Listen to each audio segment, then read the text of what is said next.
The luxury auto division as we know it has been completely disrupted by Tesla. Last night, Cyber Rodeo took place in Austin, Texas, where they opened up their new Gigafactory. And Tesla is hoping to build 2 million EVs by 2023. Are they the new luxury king, or should they be considered a category of their own? We're over at automotive news. BMW managed a Q1 gain, but Tesla's roar was louder. We're going to focus on this sales chart here, and Tesla continues to grow exponentially. Now, I've never considered Tesla a luxury brand. They do have expensive cars, especially the Model S and the Model X, but in terms of build quality, customer care, and a lack of dealerships to work on their cars. Look, electric cars, in theory, they're more reliable, but if something goes wrong and you don't have a dealer network to take care of the customer, that creates problems. Let the flame wars begin down below. I'm not a hater of Tesla by any means. I just don't consider them a luxury brand. I consider them a mass market EV brand, and all EVs are expensive. So let's get into the sales here, and then we have so much other Japanese and Korean auto news to cover today. That is the focus of this channel. If you're into that, make sure to subscribe. But let's start off with the overall Q1 sales in 2022. Tesla, if you consider them a luxury brand, has 22%, almost a quarter of the luxury market. Again, that depends on whether you consider them luxury or not, just because they're expensive. Like, is a GMC Hummer at 100K? Is that a luxury vehicle? No, I don't think so. It's just an expensive EV that's in excess for the American culture. Anyways, BMW still holding the traditional crown here and even having a positive change. That's really impressive. Q1 for everyone else has been extremely rough. Benz is down almost 21% compared to last year's first quarter. And first quarter of last year was really, really hot. Then the last 3 quarters was abysmal as the supply chain of microchip shortages really started kicking in. It'll be interesting to see what quarter 2 is going to look like. I think it's going to normalize a little bit since things have been about in the dumps for about a year after Q2 2021. Anyways, Lexus still holding that second position here just by a couple thousand units over Mercedes-Benz. Audi taking a 35% dump. You know, they also had some sink at the bottom of the ocean on that big freight ship that also went down with other Volkswagens and Lamborghinis and Bentleys. It's a nightmare. Anyways, Acura down 25% as Honda is just getting smacked with supply shortages. All of them are, but Acura seems to be even doing worse than their brother Honda. Cadillac down 24%. Gone is the days of traditional American luxury, unless you consider Tesla American luxury. Volvo down 16.5%. But the fact that Volvo was in the top, what are we looking at? Top 8 here? 1, 2, 8. If you're counting Tesla, Volvo's top 8.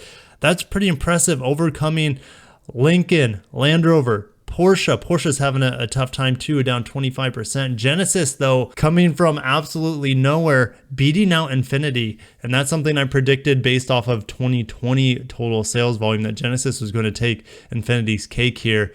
And they've done it in the first quarter, and it's probably going to continue for the rest of the quarters. I did finally see my first redesigned QX60 on the road. They're pretty handsome looking vehicles. Anyways, Alpha is surprisingly still in America. Same thing with Jaguar.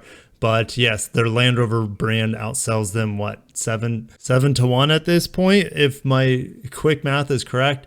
Total luxury sales, 503,000 in the first quarter, which is down 10%. But that's also including Tesla's massive increase. So if you take out Tesla here, the luxury division's probably down, I don't know, 15% at least, maybe even more. So I'll let you guys sound off in the comments below. Is Tesla a luxury brand?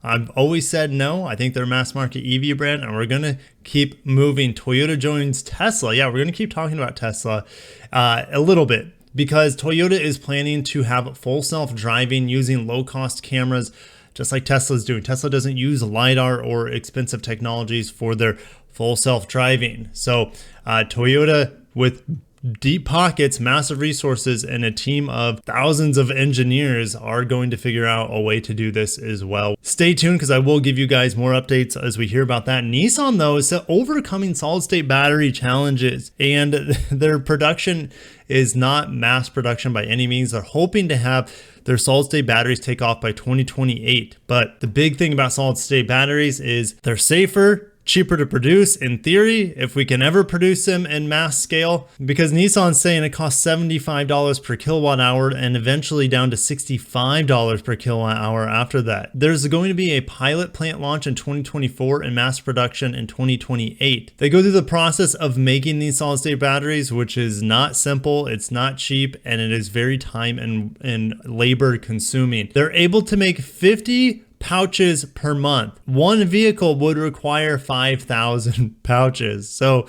we're just what seems light years away from having solid state batteries. It seems like that holy grail of battery technology, just like fusion technology is a holy grail of energy production. And I just don't know. Like, I want to believe that they'll be here by the end of the decade, but I'm going to, just like I do with all my Japanese car news, I try to keep my expectations as low as possible. But their future definitely depends on them having, when I mean them, meaning all the Japanese automakers. And you could say legacy automakers, all of their futures depend on solid state batteries. If they can beat Tesla to the market with solid state batteries, that is going to really throw a wrench in their system. But we're going to keep moving. Toyota's goal is to make one too few GR Corollas. So we actually have production information here from Mike Tripp. He's an awesome guy. His brother is also a big fan of the channel. Mike is saying that the company is predicting the full years of sales will end up around 8,000 units, but expect 2023 to fall shy of that number at around 6,000 units. And just like I expected, there will be continual special editions every single year. There's also an article, I think here it is. There's also an article at Spider 7 saying that there could be a 3-door Corolla with the GR treatment. So that we'll see. I'm not getting my hopes up for a 3-door GR Corolla, but the special edition for the first 2023 model year, the Circuit Edition, will be 1,250 units. Not that many. So hopefully you guys can get your name on the short list if you want one of the Circuit Editions. One too few will be our goal, just not because of production limits. They want to keep the dignity of the GR Corolla there. They want to keep it a special car, a legendary car, and you do that by reducing supply. I don't think Toyota is making a whole lot of money off this vehicle. No, we don't know pricing yet, but just like with the GR86, the volume is low. I don't think they're going to be making that much money off these vehicles. These are kind of like their last hurrah with internal combustion to make the most fun cars possible with internal combustion engines until they're illegal to produce. So, and I know that they're going to sell out every single model, even when they're producing 8,000 models a year. I don't think there's going to be any dips in demand for this amazing pocket rocket here in the early 2020s as the industry is shifting to electrification. Speaking of which, Toyota over at Fox Business, electric vehicle tax credits are ending. Bob Carter, Toyota's head of North American sales, saying June it will reach its 200,000 vehicle cap. It will have 2 quarters after that before I believe the phase out continues. So you'll have before the end of 2022 to get your tax credits on your plug-in hybrids as well as the BZ4X, or even if the RZ comes on sale this year. Yes, it affects Lexus as well for the NX plug-in hybrid, the upcoming RX plug-in hybrid. Nissan is about 30,000 vehicles shy of it as well. So that's not going to help. I know the price. I can't share the price in the BZ4X because at this point in time I'm under embargo, but that's definitely not going to help its case because at the beginning of 2023, those credits are going to be continually reduced. I think it goes from the 7,500 and then each consecutive quarter it gets halved until it's gone. I could be wrong on that, but it's very confusing, as you would expect any sort of governmental thing to be, right? It's hashtag tax season. And Spider 7 saying that the Toyota's strongest Supra, the GRMN 550 horsepower, is coming with the M3 engine. And this is extreme likelihood. We've been hearing this for a couple of years now. It continues to be reported. But we've heard manual transmission before on this, maybe with hints of DCT, but it looks like the 7-speed DCT is probably the most likely candidate. Look, they want to have the fastest, most aggressive performance version of their GR Supra. So, I mean, that makes sense to me to put the DCT in. But it would also be amazing to have the 6-speed manual on the 3-liter as well as the 2-liter Supra. So hopefully Toyota can give that to us. I don't think it's out of the equation. And in fact, a lot of people are saying it's confirmed at this point. The manual transmission is absolutely coming for the Supra. I don't have any insider information. If I did, I couldn't share, but I'm going to keep my expectations low. As you guys know, I got to do it. Anyways, moving to Mazda, guys.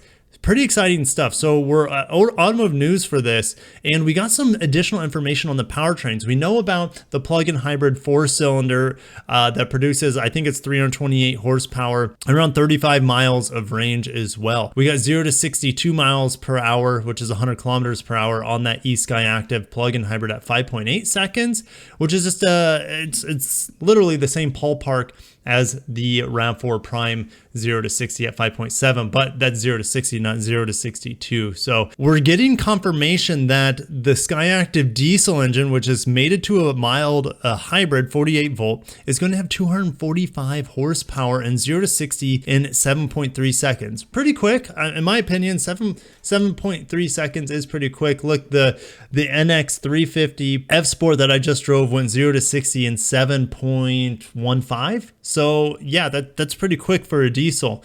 But we also got information about a 3.3 liter 6-cylinder turbocharged gasoline. I was assuming that it was going to be a 3 liter, but it looks like Mazda could have an even larger inline 6 than I was expecting. It's going to be turbocharged. So if I go over, do I have my Mazda spreadsheet up? So if I go over to my Skyactiv G Turbo inline 6, it's going to have at least 325 horsepower and at least 400 pound-feet of torque if it's based off the same sort of Skyactiv G Turbo technology that the 2.5 liter 4-cylinder is. And these numbers are based off a 3 liter, so I haven't modified it to a 3.3. So if it's 3.3, we're talking probably 350 horsepower plus. So we're talking Supra levels of performance here from the Skyactiv G Turbo. Not only that, Mazdas have a dual clutch automatic 8-speed transmission replacing the 6 speeds, which I always like the 6-speed, but they need something faster and more potent, more performance minded to keep up with these very powerful engines. And we also have confirmation that the CX-70 and CX-90 won't be coming until next year here in America. Those are the specific vehicles for our market in North America, while the rest of the world will be getting the CX-60 and CX-80 that are a little bit more narrow. But I know that was a ton of news for you guys today. I've been extremely busy with traveling and car reviews. I feel like I'm drowning in keeping up with content. So I threw a lot at you guys today. It didn't really have a specific theme other than Toyota Japanese auto news. I haven't even had a chance to look at Korean auto news a whole lot. I know that there's a Palisade teaser out there. And when we get the full reveal, I think it's at the New York International Auto Show. I won't be going. Try not to do auto shows because I try not to travel too much. Anyways, I'll give it to you guys when the Palisade is revealed at the New York International Auto Show. And in the meantime, stay tuned for more Japanese and Korean auto news and reviews. But I got to cut myself off at some point. Thank you so much for watching. I'll catch you in the next video, and peace out.